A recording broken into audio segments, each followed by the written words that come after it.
नीति वचन अध्याय 5। हे मेरे पुत्र, मेरी बुद्धि की बातों पर ध्यान दे, मेरी समझ की ओर कान लगा, जिससे तेरा विवेक सुरक्षित बना रहे और तू ज्ञान की रक्षा करे।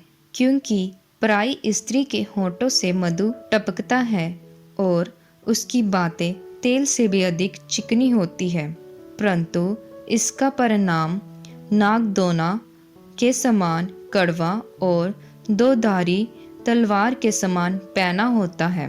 उसके पांव मृत्यु की ओर बढ़ते हैं और उसके पग अधोलोक तक पहुंचते हैं।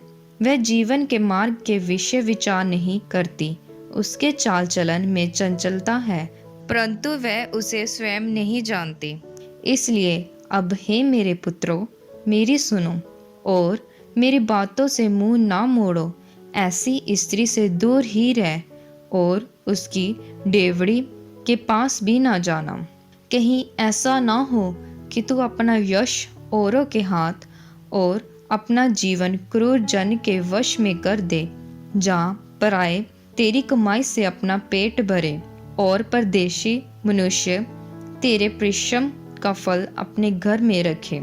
और तू अपने अंतिम समय में जब तेरे शरीर का बल खत्म हो जाए तब करहा कर तू ये कहेगा, मैंने शिक्षा से कैसा बैर किया और डांटने वाले का कैसा तिरस्कार किया।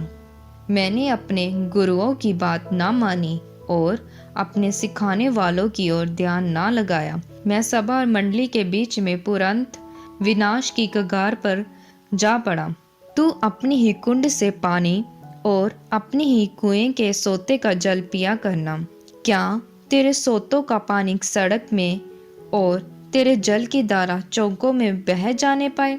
ये केवल तेरे ही लिए रहे और तेरे संग अनजानों के लिए ना हो।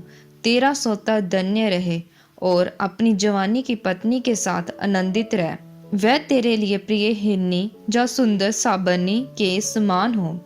उसके स्तन सर्वदा तुझे संतुष्ट रखे और उसी का प्रेम नित्य तुझे मोहित करता रहे।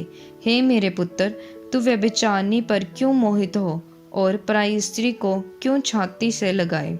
क्योंकि मनुष्य के मार्ग यहोवा की दृष्टि से छिपे नहीं हैं और वह उसके सब मार्गों पर ध्यान करता है। दुष्ट अपनी ही अधर्म के कामों में फंसेगा और अपने ही पाप के बंधनों में बंधा रहेगा।